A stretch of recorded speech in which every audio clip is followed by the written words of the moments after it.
Welcome back to Endurance Icons, where we talk to athletes that are crushing it in the world of endurance sports.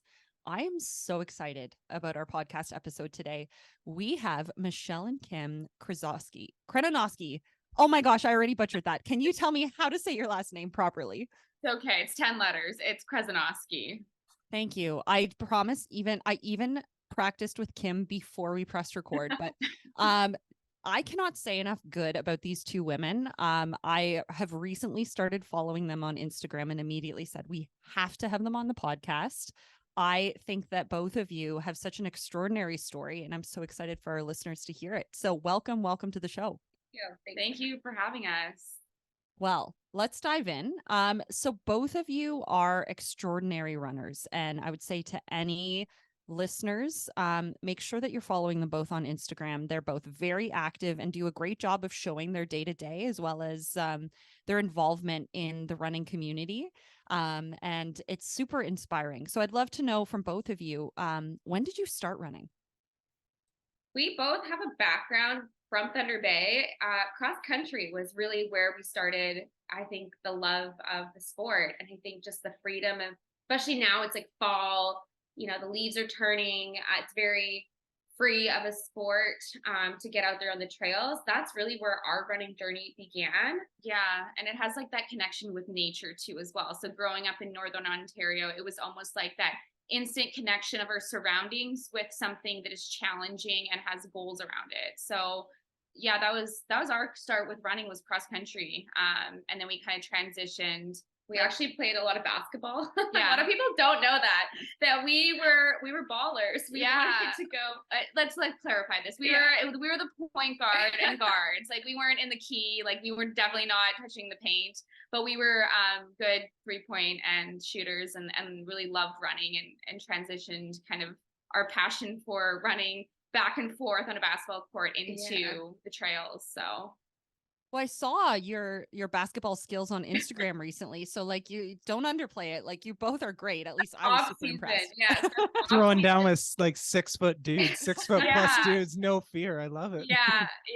Just clarifying to my coach who might be listening, that was off season. I'm not getting, playing a scrimmage in the middle of a marathon build, but it's a lot of fun, and it's fun to pick up the game and have different activities outside of running as well. Yeah. So as not just siblings, but as twins, did you start running together? Interestingly, no, we did not start. I started running. So Michelle started running first with my dad. Our dad is actually a master's runner, and we grew up with him going for runs in the morning. Our mom was more recreational. So it was kind of, habitual in our family for everyone to get out the door in the morning and go for, I was some sort of movement. I was elliptical. Okay. Kim Michelle wanted to run. I was the elliptical queen. I think you could not get me in. I wouldn't run. Just wanted the fancy gym membership. Yeah. Because it had like a sauna, and like you saw me like braving the elements in -40 and like Thunder Bay winter, and she was on the elliptical getting like a steam room and sauna after. So like, that's how it started. And then I just, I think it was around 9th, 10th grade is where I kind of got serious, started training with a coach, and would not let my sister, so Kim, join the distance team because it was my thing as a twin. And so Kim started off as a sprinter. Yeah, a lot of people, again, don't know that. I did the 400 actually at OPSA, so like the Ontario Provincial. I did the 400 and the 200. And that was when the U of T Stadium just had opened downtown, and they had a Jumbotron. And my goal was to make it on the Jumbotron because Usain Bolt was racing the next week. Okay. So I had some motivation. So I went out up the track before I went out so hot in this 400 with only one goal to get on the Jumbotron, and I did it. Amazing. I think I finished. You finished dead last. Dead last. I think you were like 100 meters behind everyone. I did 400, but I made it on the Jumbotron. Yeah. So that was the first year that track was open. So but then I did transition. Michelle trained with Lakehead Athletics Club, which was a club that was very interesting in Thunder Bay. The high school individuals for the club got to train with the varsity athletes. So it actually gave us a little bit of insight into what like a varsity athlete schedule and program looked So like. we did early. plyos in high school. We were exposed to a little bit of strength training. Mhm. And that to me like opened my eyes of like, wow, like there's a lot more than like just running, putting in the mileage, you know. At such a young age, we were only in 11th, 12th grade when we were exposed to that. So yeah, and I also want to like throw it out there that we were never like off some gold medal. I never podiumed. I think I got one ribbon. I think I got like a 7th place ribbon, and I was pumped. Like I remember getting that like I think it was like light pink ribbon. You know when they run out of colors, they start making like The brown. yeah, the brown ribbon. I still have that ribbon, but we were never top 3. You hear about a lot of endurance athletes continuing on because they were so successful in high school. Like I think it was actually mediocre part at of our best. success is not being The best. the best early on, because that really made us evaluate the sport and how much we really grew to love it, and now still obviously love it as adults. So when did you have that moment where you realized that you both are really, really freaking good at this? I still don't think I have that moment. Like, I'll have that moment for you, Michelle. Yeah, I think it's just like looking back at it, like I said, like that brown ribbon, it just like represented so much hard work that went into it. And, they say that talent takes you to a certain point, but hard work is going to take you further. Yeah. And we really truly believe that like hard work has kind of been grounded since we began this sport and continued. And that's why I'm like, I don't look at it as like talent. I look at it as like, if you put in the work, and you have passion for it and you're persistent, then you can achieve your goals and success in whatever activity that you want. So yeah, that's our outlook on it. Now, what percentage of your training in a traditional block would you do together? Probably about 80%. 80%. Yeah, we train obviously like our hard workout days. Those are the days where like, okay, it's, we simulate almost race day. We pretend it's race day. We get up, we do our same race day routine. The only variation really, I would say like cross training a little bit. Yeah.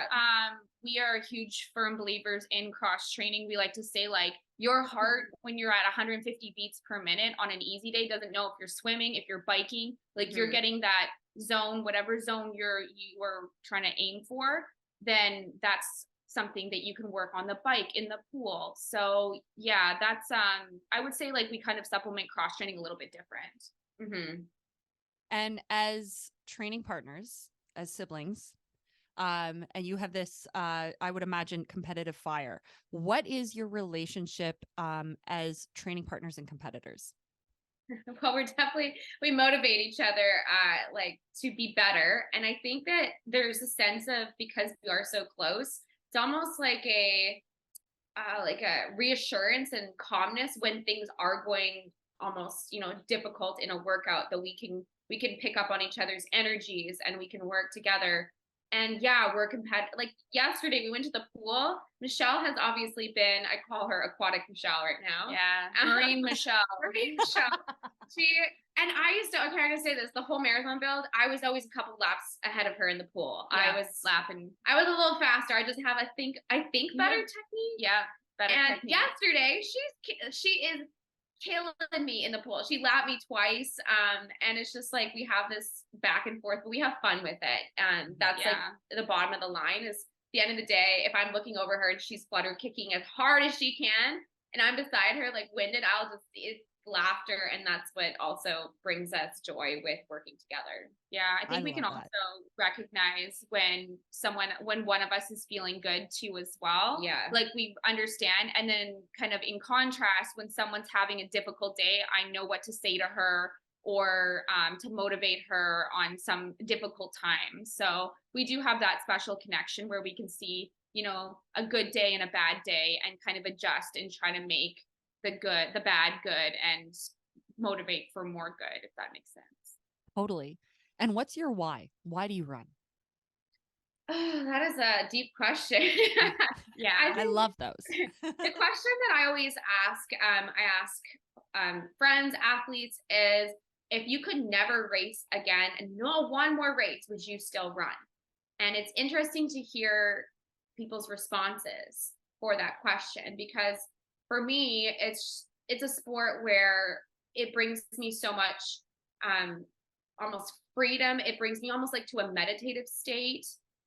And really it's very like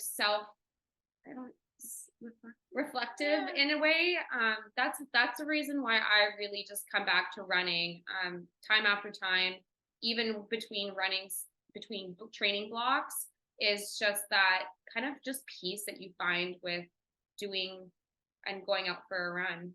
Yeah, I think like mine's similar to that, but I remember reading a quote this past year was, running doesn't cost me time because the things that I do outside of running, I couldn't do without it, essentially. And meaning that running gives me the strength, the guidance to do everything else outside, whether it's, you know, in your work or your personal life. And so that's something that really resonated with me, because like, yeah, as athletes, as anyone who steps out the door or puts in work in whatever activity, it doesn't have to be running, it could be swimming, cycling, you know, strength training, that, you know, that clarity, that guidance, those endorphins you can use towards everything else in your life. And so it just really balances out. And yeah, that quote really resonated with me, and it's something that I think about when I do step out the door and why I run. Nice. I love those. Man, Jess, bringing the heavy hitter questions early here. Oh my goodness. So moving along a little bit in your timeline there, we talked about how you guys had kind of come together, started to sync up in sort of the distance running realm there. And I know you ran collegiately. Tell me a little bit about kind of that experience. Where did you guys go? What events did you focus on? So we wanted to go as far, you know, away and have like a college experience. So from Thunder Bay to Wichita Falls, Texas, which is 10 miles south of the Oklahoma border, for reference. There is a waterfall, if you're wondering. Yeah. That's the name of the town, but it's on a like electric, like it's like a fake waterfall. I think there's a light switch, it turns on and off. Like, yeah. Wichita Falls does have a water fountain, but it's water fountain. It's not even a fall. It's like, I don't know what to call it, but so that was our college. It was Division II and NCAA. We wanted to have more competition and just have opportunity to compete and travel very frequently. That was something we enjoyed seeing it from high school. Yeah. And we saw an opportunity to do something completely different. And we both ended up driving down, I guess, to Texas and doing all 4 years there. Yeah, at the same university. And I think, Kim, you just kind of, we thought about, you know, we were going back and forth about the American system versus the Canadian system. And ultimately, we wanted to do something completely different. But like Kim said, like we wanted the opportunity to race. And because I got recruited by the Division I schools. One was a full scholarship, had that kind of choice to make, and ultimately went with what felt right and went with the coach that we really connected with. And never regretted it. Stayed there for 4 years. Always trust your intuition. Yeah. Always. Doesn't matter the division number. Trust like what coach you think is you're going to have the most personal success, not like the reputation of the school or the other people that are there, but like what's best for you. So yeah, loved our school. Nice. Or some of the biggest learnings you had from that coach, either positive or negative, that you kind of brought forward to help you succeed now? Yeah. Never be late for practice. Never be late for anything. I think yes, I like that. in life has taught us definitely discipline. When you have to be at practice because it's so hot in Texas year round, we had practice every day at 6 a.m. We had to be there for 5:45 a.m. ready to go. Half the time we were just slumped over in our running clothes. Sometimes they were backwards because we're getting ready 10 minutes before in the dark. But I think discipline and time management definitely was two things that collegiate sports carried with me. I think it also, like we mentioned a little bit, we did a little bit of strength in our high school, but to have the opportunity to have a strength and conditioning coach too. I remember the first time we went to the weight room, and like we used to do weights in high school, like pick up dumbbells and go to the exercise room, you know, like, and do it in front of the mirror. And not have the confidence. Yeah. I think that's one thing that, like I used to scurry past the weight room because it was like so scary. Like I didn't want the men to look at me. No. I was I was just And like dumbbells gone. Yeah. And then going from that to you get assigned a time in a weight room with a weight coach and you get a platform. Like you have your own weightlifting wooden platform to stand on and do exercises. And it's like, it's kind of in the open, right? Like Olympic platforms, there's usually like, 10, 12 of them. And then we had to follow a program and there's, critique on technique. So that was something that was very valuable to us. Yeah. And just making that overall well-rounded strength that I think has taken us quite far so far. So I'm very thankful for that too as well.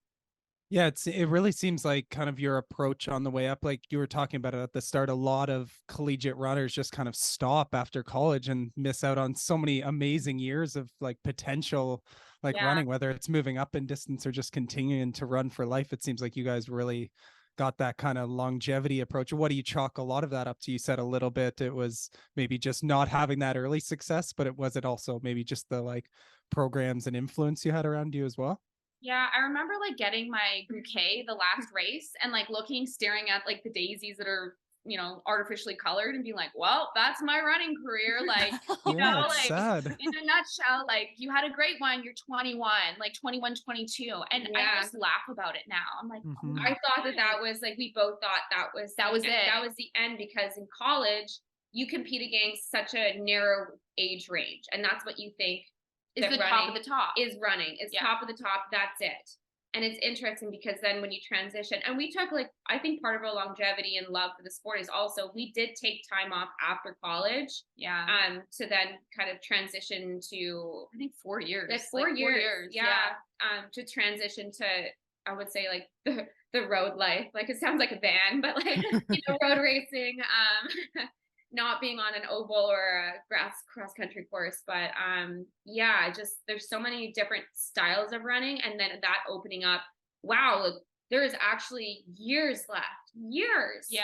And it's not just like, it's not track, cross, indoor, outdoor. There's ultras, there's trails, there's mountain running, there's triathlons if you want to get good at 3 things. There's so many different road distances, and then it's just like the caliber. We can compete against like men, and we can compete against masters all in the same event race. That is really cool. So I think that was also a driving factor in really just continuing our love for running. Yeah, we're loving it these days. Like we're big in the triathlon world these days, but also running as well. And just seeing like all the amazing like females in that like 35 to 40-year-old range who are just like crushing it, getting world titles, world records, like so inspiring. Like you have years, like you said. It's so exciting.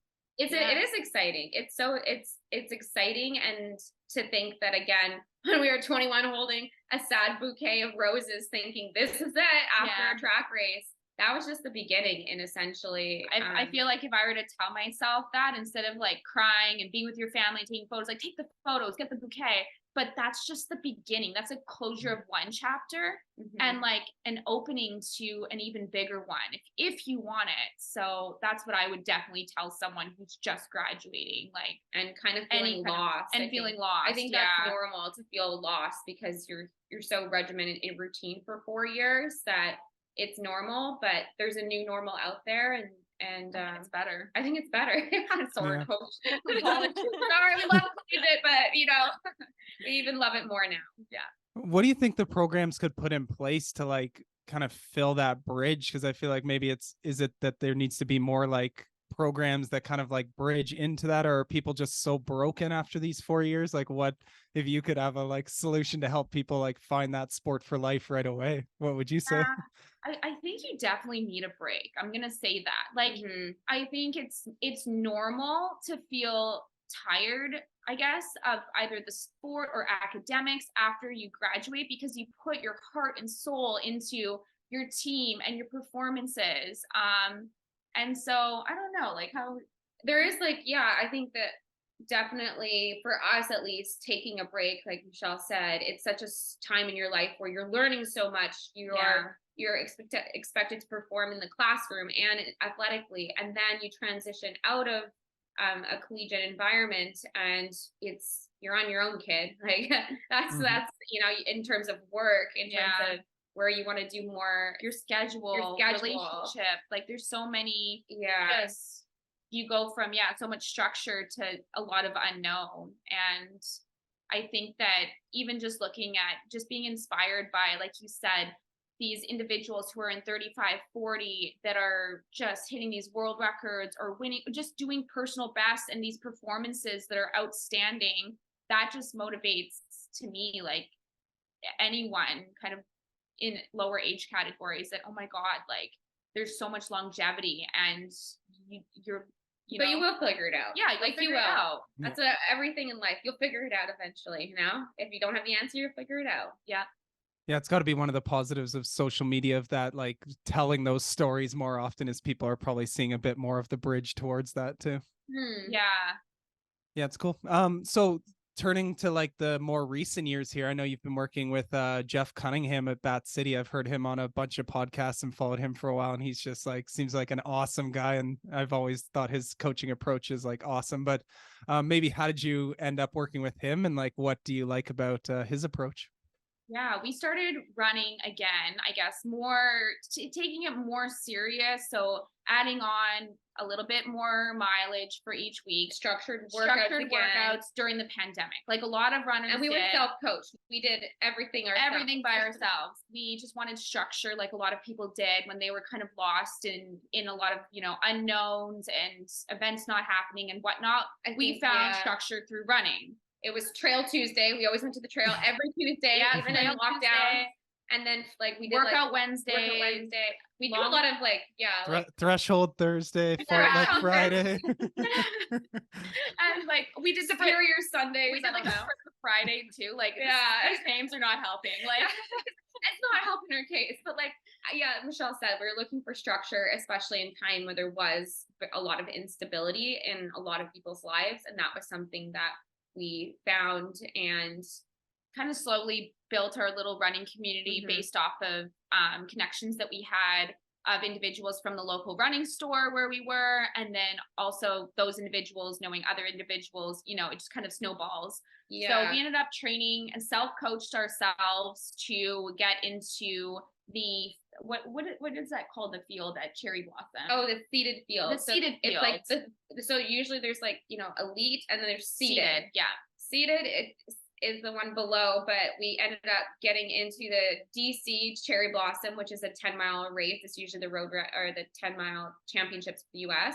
We ended up getting to the seated field, and we were so like that was, you know, amazing. We self-coached. Wow, we actually may have a future with road running. And this was in 2021. Yeah. So we did the race, and after that race, we said, well, we want to go farther, but we don't know how to bump up from 10 miles to train for a half and a full eventually. And that's where Michelle I found Bat City Track Club on an Instagram search and shot my message into their direct messages and was like, hey, I'm from Canada. This is a long shot. A long shot.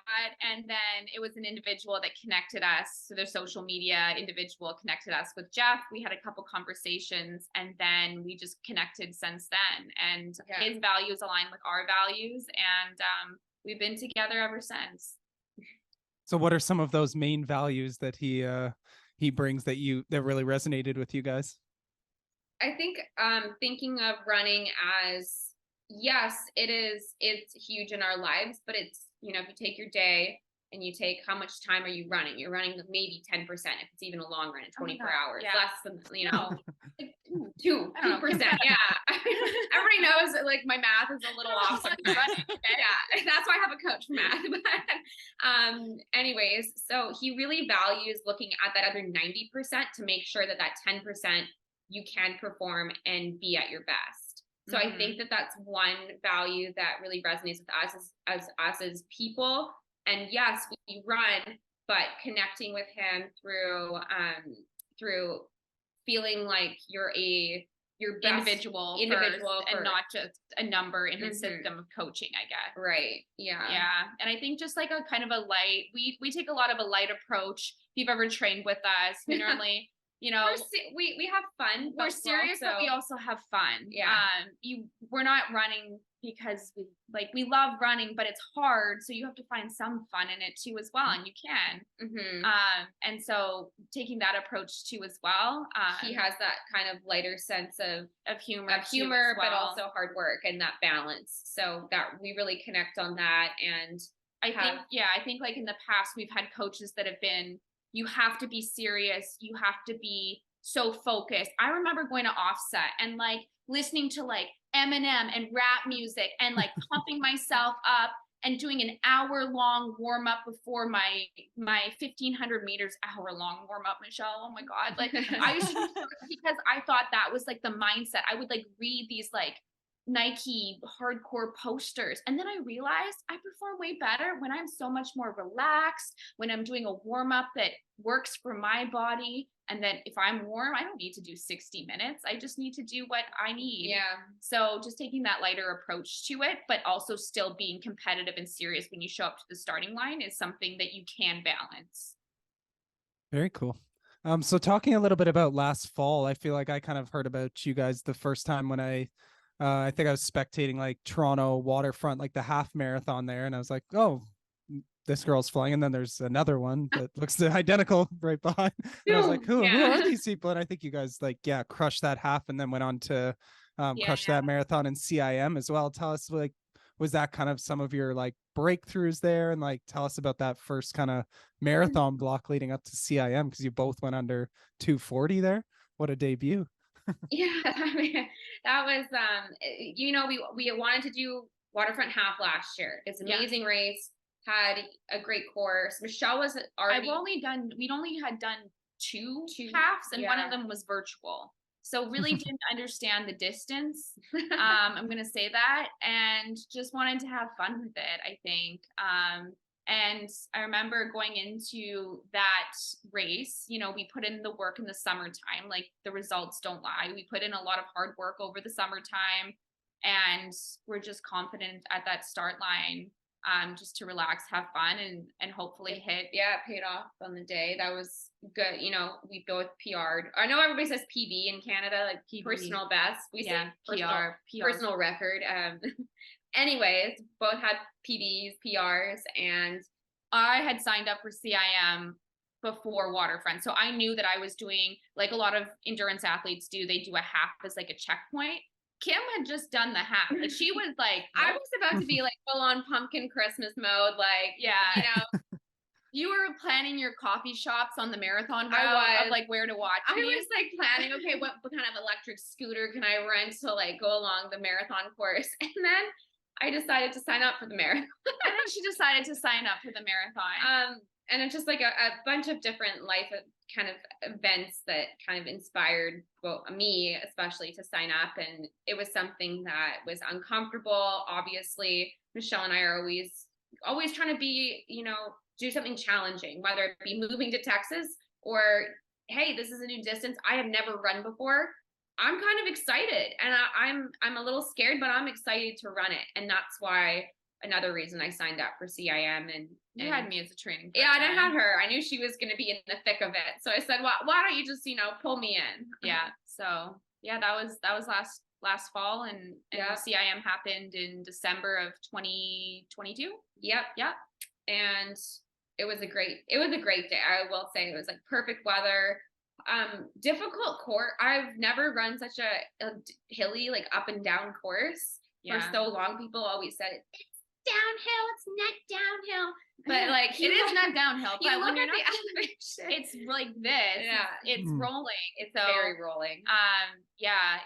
It was definitely memorable that we got to do it together. Our first marathon, like Kim said, like how often do runners that have been running for almost 20 years competitively have an opportunity to do something new? Like not. That was the exciting part, and it's a little scary. Yeah, scary until you cross the finish line. But it was a really special day, and I'm still like, it's still just a great memory. Yeah. And did you get to run a bunch of it with kind of the Olympic trials kind of qualification, like ladies group there in that race? Yeah, that was really cool. So that was one of the first races last year that they could qualify. Yeah. So, you know, being the first marathon, I knew there was pacers, but then when I started with a group and people on the sidelines were screaming with Olympic flags.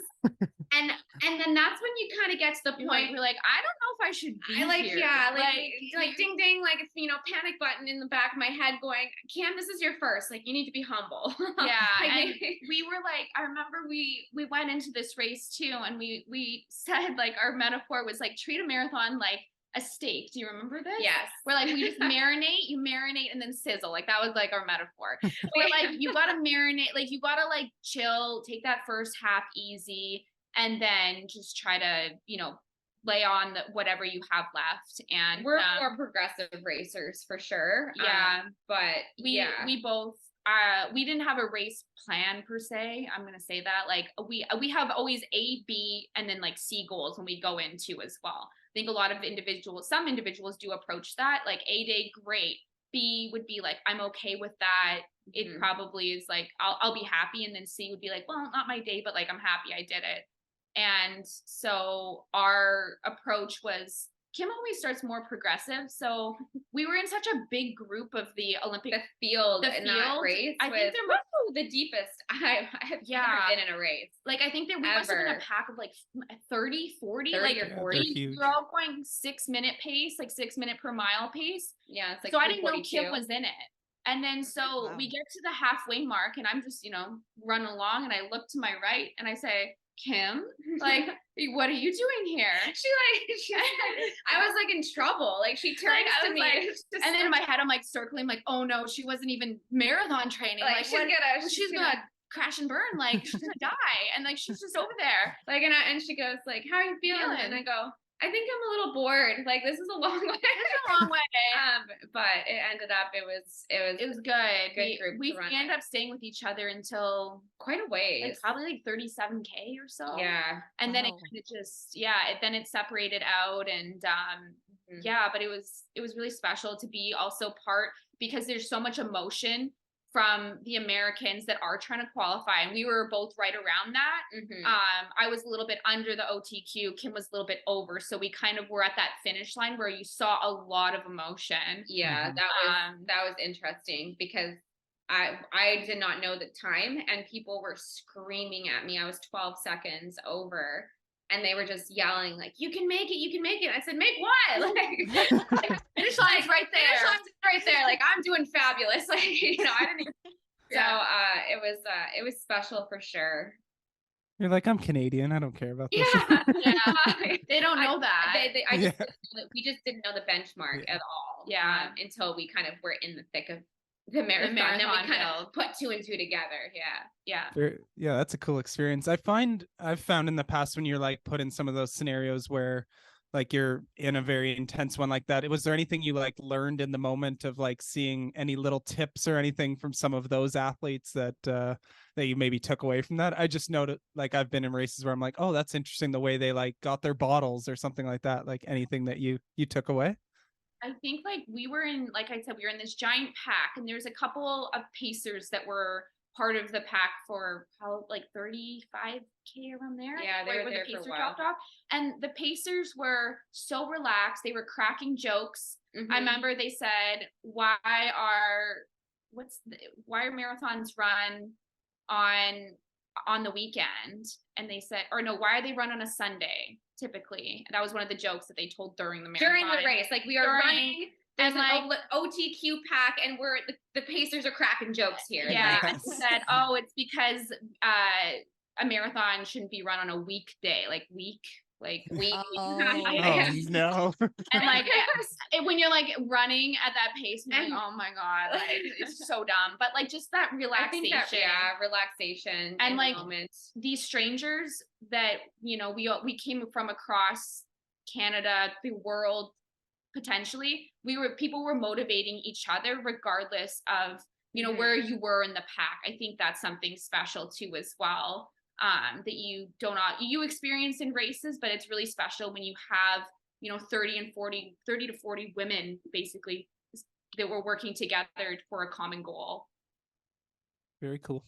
So let's talk about a little bit the most recent kind of marathon block, because you guys are very good about showing kind of the ups and downs of the journey. So maybe Michelle, we can start with you. I know you guys trained together for a bunch of this, and then I believe you sustained an injury pretty close to the race. So maybe Yeah. run us through Like that. heartbreakingly close. Yeah. Like you did your last long run and then Yeah. you had all starting your puzzle taper. pieces. Yeah, All and- the puzzle pieces. And like we like to think about with something more of a new approach that we've kind of thought about the marathon is the marathon's like playing a game of chess, metaphorically. You have all these different pieces, and the pieces are nutrition, sleep, your workouts, your workout order, the way workout that order, the order, the strength. There's so many different factors, and you're slowly playing those pieces, like Kim said, the timing in order to hit your goal. And the way that I look at it is like my chessboard, yeah, I played everything, but it was just flipped over. But I learned from it. Like I know I'm so much more knowledgeable, even though I never got the opportunity to go after, winning or my goal.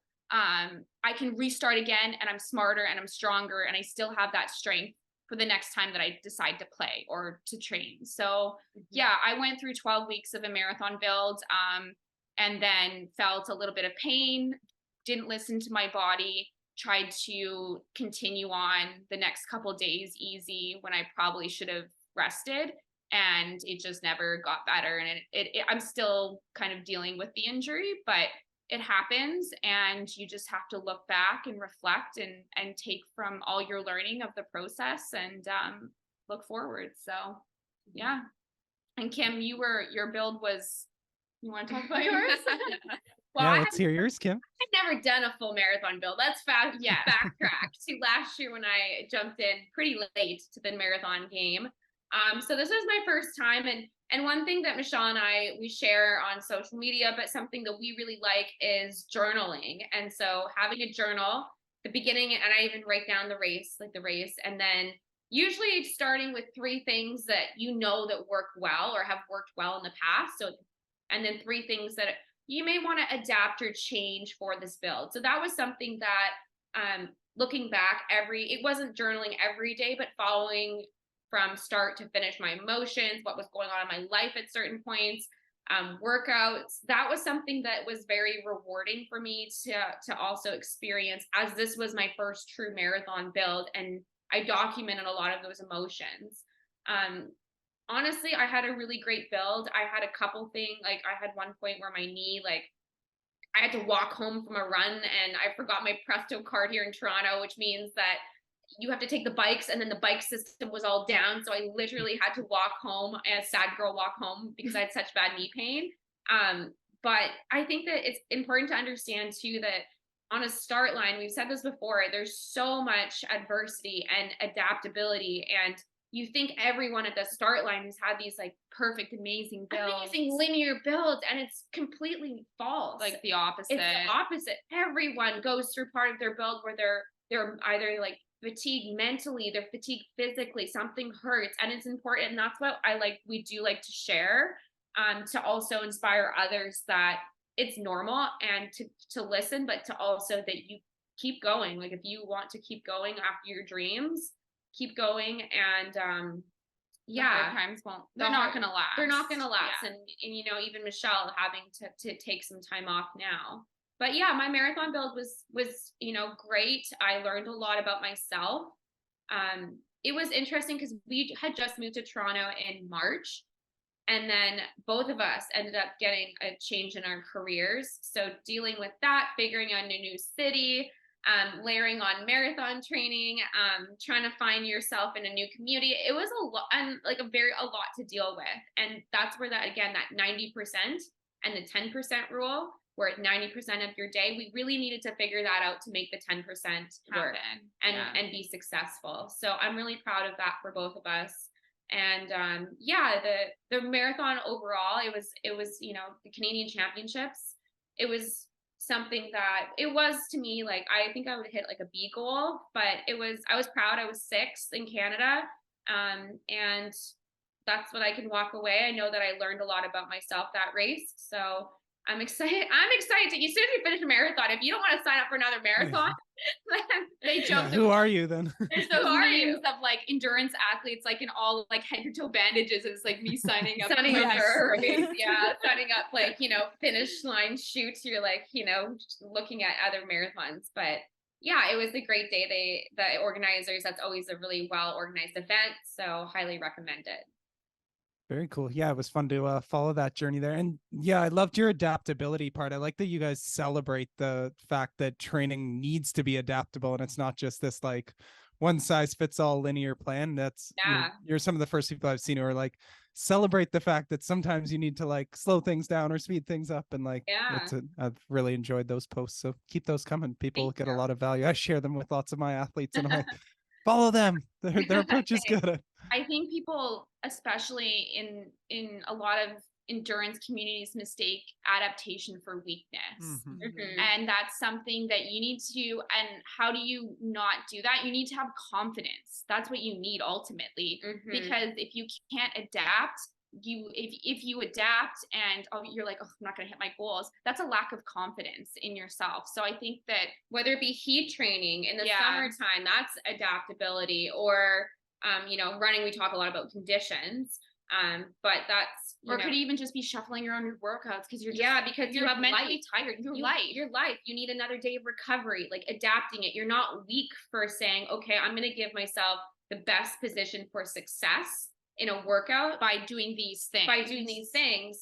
That's where we really found success in our training, is having that adaptability and being okay and confident with the decisions that we make collectively. And we do make them pretty, like, we bounce ideas off each other all the time. Yeah.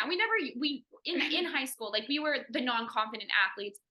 I don't want to say like people that aren't adaptable aren't always confident, but we were the people that followed a schedule. Like, if we were assigned mileage, we would do it, Monday, Tuesday, Wednesday, and do all those exercises. And yeah, we saw some success, but it wasn't until we started, being adaptable athletes that we really started seeing results. Oh yeah. Love that. We're definitely cutting that out for a nice share for people. Amazing. So Kim, I've seen in the last while you've started coaching with Black Toe. So tell me a little bit about how coaching has been, and is this something that either you or both of you want to do more of in the future? Because it seems like you have a very good approach that I think a lot of athletes would really resonate with. Is this something you guys would want to do more of? Yeah, I mean, I started coaching at Black Toe after Grandma's half marathon, so end of June. I coach at Black Toe. There's 2 locations. I coach at the Midtown. It's about 35 to 40 people that show up on a workout day. And honestly, it's been so rewarding. Coaching in general is very rewarding, but also I think what keeps me coming back, the thing that really I love about coaching is just, if somebody comes into the group and has even more of a passion and a love for the sport, going through my coaching and sharing that with others and being more confident, and I see that growth, that's something that I really resonate in my group, is that kind of positive, always having trust. And there is a quote what's that quote that's like, it's amazing what somebody can do if somebody starts believing in you.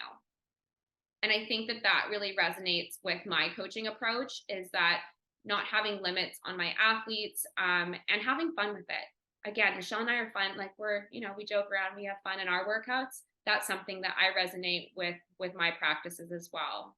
Yeah, just like instilling confidence in others. Yeah, believing. If someone believes in you, then you start believing in yourself. Is essentially kind of and it works with Jeff, our approach to training. He believes in us. We feel that, we start beginning to believe in ourselves. We build confidence. And if you can kind of keep that cycle going, it's amazing what results you can get. And running is life change. Like, look, we came from Thunder Bay, Ontario, to then go to Texas, Wichita Falls, and now we're coached by Austin, Texas, living in Toronto. Like, running has changed our lives. And that's, again, something that in coaching, I know that having more of a passion for the sport, just getting started in the sport, it can change your life. It changed our lives, and I wanted to change others as well, and see how far people can get with their goals and just overall confidence and impact.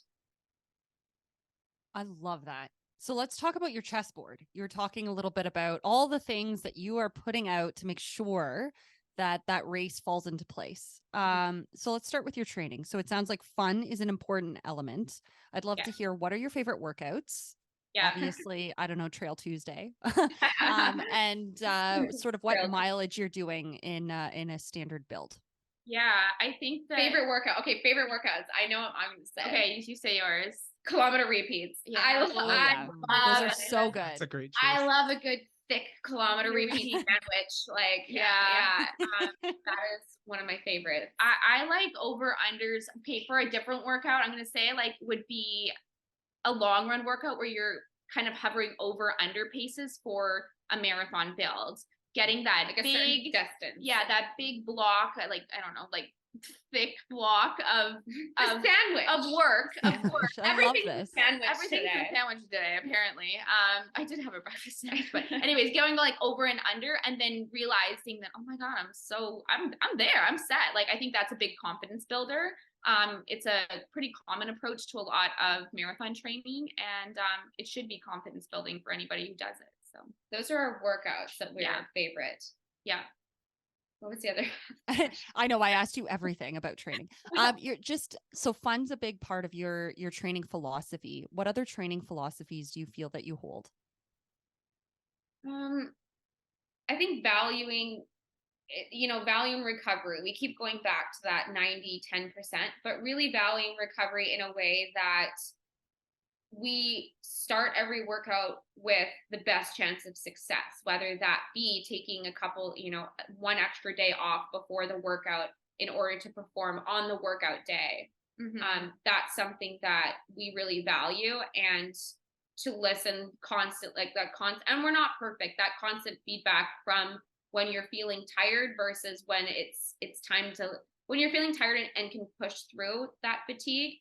But there's a very fine line with feeling tired and actually having a day off is beneficial. Yeah. I think another like approach that we do is like confidence through preparation. We've talked about this before every long run, before every workout, we are doing pretty much the exact same thing that we would do for a race day. We're doing our hair the same. Socks. We're doing our socks. I say to my athletes, socks, wear the same Mhm. socks in a marathon as you do for your long run workout. We pretty much, if we can, eat the same thing. Okay. It gets I know the recipes off by heart of what we make before, but spaghetti and meatballs get old during like, a marathon cycle. But it's that confidence, they say like confidence through preparation. Like that way, when you get to the start line, when we're at Grandma's, when we're at CIM, it's like, oh, we've done this before. Like there's no unknowns. You're just eliminating that stress, controlling the controllables, but knowing there will be uncontrollables,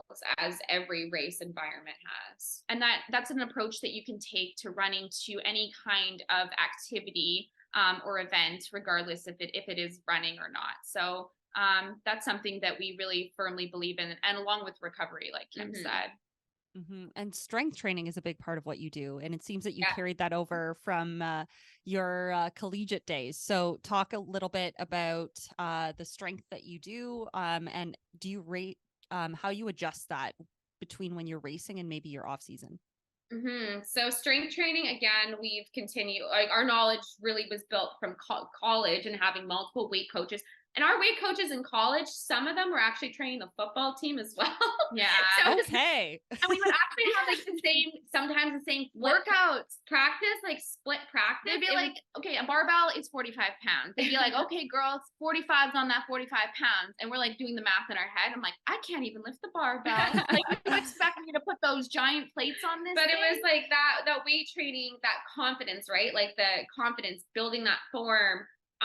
That really resonated with us, and knowing, again, if you had that chessboard, strength training, very similar to a running training cycle, you have to know when to play your players and advance them, and when to hold back in order for success. Yeah. And like we also like to use the kind of analogy of like having different energy buckets in your life. So when you start off a build, your workouts might be a little bit smaller, so you're putting less energy into that. But your strength bucket, you might be putting more. And then slowly but surely, you're kind of transferring one to the other.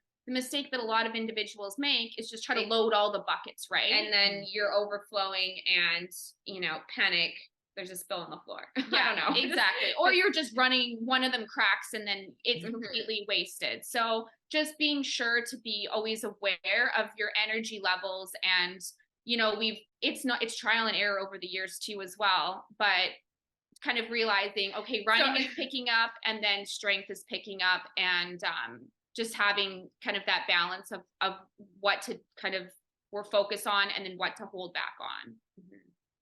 And what's your favorite strength exercise? Ooh. Well, Michelle and I, we are twins, so we get a little competitive, but we motivate each other in the best way. So Yes. So I know I'm known. Michelle will turn and do a different exercise, and I'll Kim's take. known as the weight ninja. I take those like 2.5s that are really like just enough just to burn. We call those cookies. I don't know why we got that name, but they're cookies. Okay. So I'll turn my back and I'll just take those little cookies and go pop and pop them on, and I'm just known to be like the stealth and weight ninja. And then I'll go lift best something way. and I'll be like, oh, this is so much heavier. Like, why It's a little different. Yeah. I would say I love a good like, I don't know, backwards lunge to A drive. So you're getting that running range of motion. Mm-hmm. I love that. That's one of my favorite exercises. Yeah, I mean, weight movements. We've been into with this cycle. One of the things I did write down at the beginning of my journal was to get more into plyometric routines, and that's been something. We bought these little mini hurdles and we put them on our social media. We call them carrot sticks because they're orange. Yeah, they're like little carrot sticks jumping over. And you know what?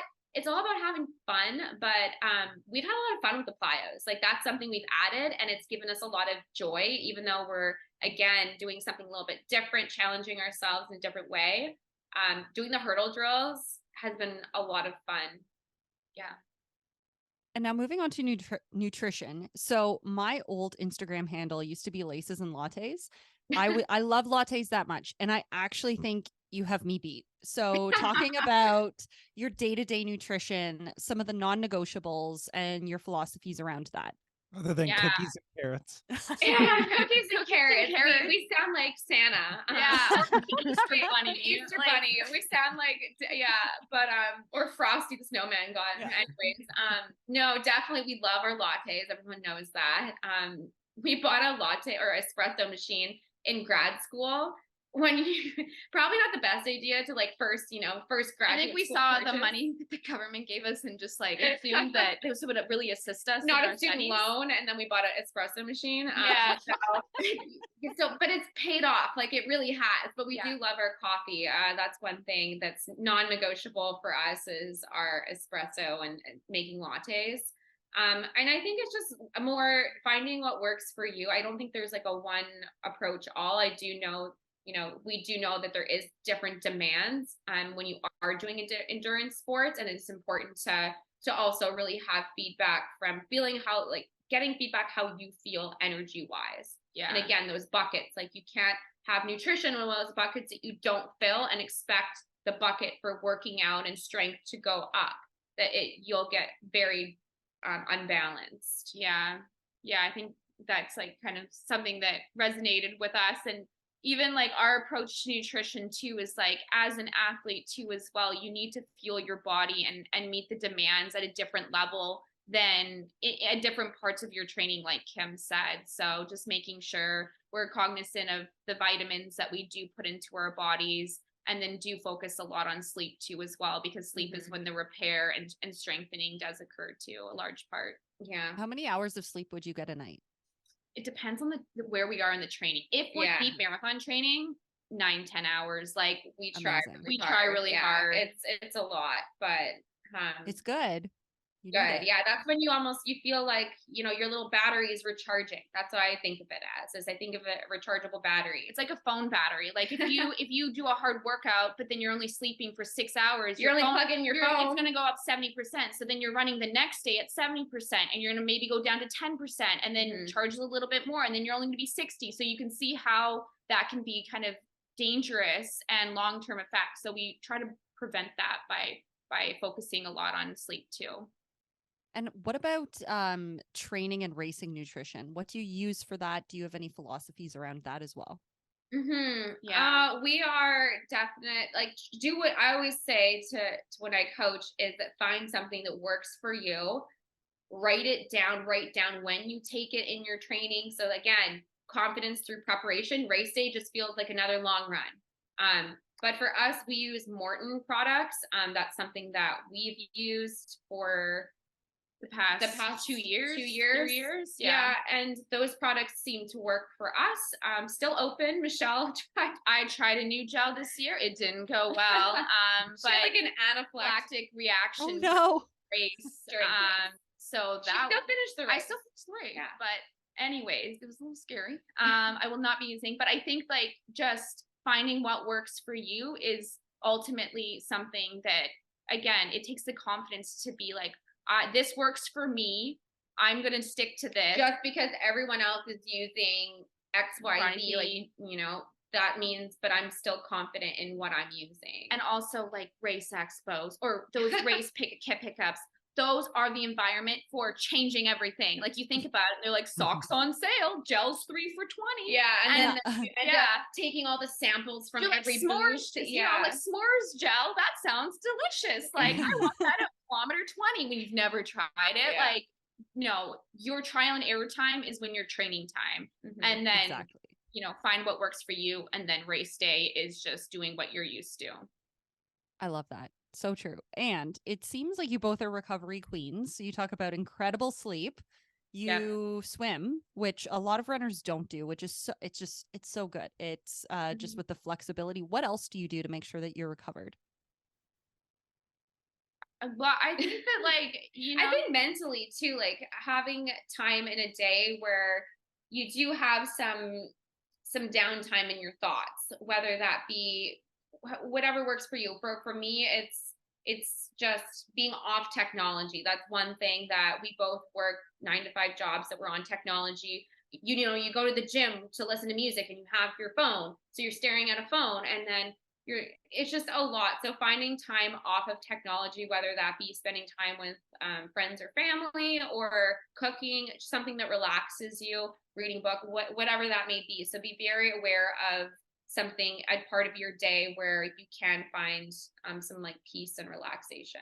Yeah, I think also like listening, Kim, we kind of referred to doing kind of preventative massage or physio too as well, which if you have the opportunity to do it, Kim took that approach during the marathon training. It's kind of like brushing your teeth, right? Like you don't brush your teeth thinking like, oh my God, I'm going to get a cavity. Like you're doing it to prevent a cavity, and you only go to the dentist, which would be like the same as a physiotherapist. Like if you're injured, no, it should be something that's, if you can, put it into your routine. So that was something that I definitely changed, knowing that I did have a history of injuries. And this was my first marathon build. So I said to myself, like, theoretically, like, I'm going to brush my teeth. I'm going to go to physio after every single hard workout, even if I feel nothing, and just getting, you know, some ultrasound, some just like blood flow stimulation. And that was something that worked for me. I did not. Throw that out there. Well, we have the journal for next. We have the journal and we have the thoughts that come along with that. But it's always, we say, it's, you know, life is an experiment of one. So you learned. I learned. Not to say that was the one root cause, because there's probably a bunch. But yeah, if I were to go back, I would definitely do that. So you mentioned mental downtime. I want to talk a little bit about one of the final pieces, which is, you know, that mental fortitude. So do you have any mantras when you're racing, and where do you go to perform at such a high level and keep that mental strength? Yeah, I like to look back, and I know this is very reflective. I'm a person of journaling, but I'm reflective than I am very reflective. I like to look back the night before a race, even like a couple of days before, and I look back at my workouts from the beginning of a training cycle to where I am now. And that gives me a lot of confidence visually, that, hey, I've done these things before. It's just going to be another almost long run. It's going to be hard. It's going to be a workout, but we're going to be in an environment that's a little bit more, you know, a lot more people. And that's how I like really approach racing is, hey, this is just a workout with a lot more friends. And, you know, it's going to be fun. It's an opportunity to have fun. Yeah. I think like talking about the mental approach, that's something that I've really focused on. Being injured, I've now been off running for 5 weeks. And instead of saying, oh my God, my fitness is, my Strava fitness is tanking and I'm going to show up so rusty, instead of looking at it as it being like, oh my God, I'm losing all my fitness of running, switching my mindset to being like, this is an opportunity to build my mental strength in doing activities that I necessarily might not like as much, but I still can work on mental strength. You don't have to be running. And that was something that I have been doing, is just disconnecting that tiredness that you feel on the bike with your legs to your mind. Because it's a lot of times it's your mind that's telling you, oh my God, stop. Like physically you can keep going. And I'm just trying, I'm taking this injury approach to how much can I disconnect my mind and my legs. And that's going to transition this work that I'm doing on the bike, in the pool, in the strength room, or in the gym, into the next time that I get an opportunity to hit a workout and to race. So I think that's one way that we both work on mental strength, and it doesn't have to be done, while you're running a workout. It could be done other ways. So speaking of races, what's on top for next year?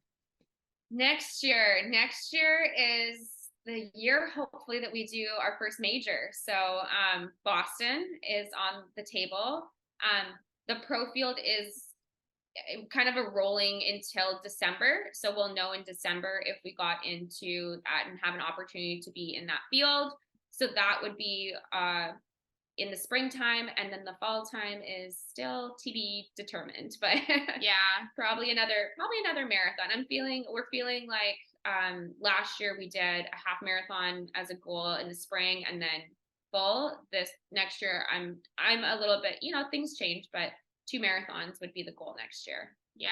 And I think reflecting back on, for me, like Boston ultimately would be an A goal for both of us to do. However, I made the mistake beginning of an injury that a lot of athletes do make, is you get injured, you can't do your race that you signed up for, so you start signing up for all the other ones. So I think I'm signed up for 4 marathons right now. In 2023, okay? So I was signed up. Michelle. Yeah, I know. Indy next weekend. That's not happening. I emailed the race organizers, but Indy, Philly, CIM, and then Houston. Yeah. And I signed up for all 4 of those, and just ultimately I signed up, and then I started stressing myself, and then I started probably not recovering as fast and as quickly, as because my body's stressed. I'm like, oh my God, I need to get back. 6 weeks away. I'm still in the pool. Like, what is happening? Just taking the approach of, when my body is ready to run again, then I will know the race that I'm doing. So that's the approach that I'm taking. Boston would be great. Yeah. But I don't know. The last thing I want to add on that is, like, especially when I'm coaching and we also are starting a different training block, asking 3 questions. And we always say, ask these questions to yourself. Are you healthy? Are you happy? And are you excited? And if there's a no to any one of those questions, then you're not ready to start a training block. Yeah. That's how we have approached our training, how I approach to instill to my athletes, and to have that longevity in your training, and to avoid burnout, and just have excitement and passion for the sport in general. I love that. I think it's such a wise way to approach it. And you are like, if you don't go out of the gates with one of those checks, you're not going to set yourself up for success. Exactly. You're putting yourself, again, you always want to be in a position for the most success when you are starting a training block, a workout. Kind of like a crack in a building. Like, you know what I mean? Like, if you start with a small crack, and then all of a sudden you start putting on mileage and all your programs, it's going to get larger, and eventually it's probably going to cause an issue. So just adjusting and making sure that you are saying yes to all 3 of those. Absolutely. What about bucket races for you? I have a fun one. Okay. Hood to coast. Yes. I want to do hood to coast. That's a cool one. Next year, it might be, I don't know if it'll be the right time between marathons, but hood to coast, really cool one that I want to do. Yeah. I eventually want to do a half Ironman. And maybe this is my calling. Like, maybe I'm just injured and I'm already Marine Michelle. So like, I could just go for it. I honestly have always wanted to do Hawaii Marathon because of the scenery. Doesn't sound like a PR one, but it just sounds like something that would be memorable. And then I think just Kim talked about the majors, growing up and seeing the majors. I think that would be really special to eventually complete them all. So. I think it'd be special, to do it together. I don't know. Yeah. I don't know if there's a Guinness World Record on like twins signing up for majors and like some statistic, but yeah, maybe we could be the first. Yeah, we could write to Guinness. We could do that today. I love this. Dear Guinness. It's brilliant. Well, Guinness, if you're listening. Yeah. Okay. So final, quick question before we head to our final wrap-up question. We're going to release this right before Halloween. So what are your Halloween costumes? Well, I'm going to be a Morton 100 gel. That is my Halloween costume. Yeah. I didn't really have anything planned at the moment, but you're gonna be an aquatic. Yeah, I could be aquatic Michelle, some sort of. I could put a shark fin on top of her. I love it. Or something. Yeah, I mean, mermaid Michelle, yeah. It's meant to be. I love this. Okay, so we ask this question to every person that comes on the show. It's how we end it. But who is your endurance icon? We invited you on because you're ours. And people always struggle with picking just one. So if you can't narrow it down, you are allowed more than one. I think we have the same one. I think we do have the same one. Yeah. And we saw her. This is a true story. We saw this individual at Whole Foods getting the hot bar last year. And we were so starstruck. We ran. We couldn't say, we were staring. And we had our little cafeteria trays and we're like, that's her. So, we should have realistically gone up and been, it's Nell Rojas. Nell Rojas was ours. That's ours. She has a background actually in triathlons. But for us, it's her approach to, she's very strong of an athlete, and then also works a lot on the mental side too as well. From the social media what she shared. And we did actually, I DM'd her after the Whole Foods encounter and said, I saw you at Whole Foods. And she responded and said, why don't you come say hi? They're like, damn it, missed opportunity. I was like, I had my salad and my tray. I was scared, but she's just, she also brings a very positive, and she coaches and gives back to her community as well in Boulder, and has her own strength gym as well. So that's something that I think we both really look up to. We really look up to her connecting back with her community, even though she's a Nike athlete, top at Boston, top American in 2021 and 2021, 2022. Yeah. So I think for us, it's definitely Nell Rojas. Yeah. But you say that it's hard to pick one individual. I think inspiration comes from so many different areas. You're the inspiration. And any person, I think people that you can relate to too. You go on Strava at 6 a.m. and you see individuals that have 3 kids that have already put in a run for their marathon block. And it's not just pros that inspire us. It's individuals that we have met through the sport that inspire us on the daily basis. And I'm sure that's the same for a lot of people. Well, I can't think of a better way to end that. So thank you so much for coming on the show. We mentioned a lot about the amazing social media presence that you have. So we will link it in the show notes. But if people are looking to follow along with your journey, where can they find you? Yeah, we primarily use Instagram. So we do a lot of stories. That's how we share our days, posts as well. But primarily we like to keep it light. We like to show our journey and just tips and fun along the way. Yeah, I plan on sharing my journey back to running through Strava. I think that's important. And Strava is an amazing platform for runners, but a lot of time when you aren't running or doing your predominant activity, you kind of lose that confidence, or you're not hitting those 20-mile long runs. And I just want to really showcase that that's okay. Progress is not linear, and this will be my journey back. It's not going to be the same for everyone, but just accepting of where I am and not giving up. So. And you both take great care in the titles that you put on your Strava. You actually make it quite fun. So they're great to follow on Strava as well. We'll link to all of this in the show notes. So thank you. This was such a pleasure to talk to you both today. Thank you, guys. Thank you so much. Wow. How great was that? I always learned so much from these endurance icons. If you enjoyed the podcast as well, please consider liking us across social media, subscribing to us on YouTube, or giving us a 5-star rating on wherever you listen to your podcasts. We appreciate you and your support so much. We wish you happy training, and we'll see you back next week.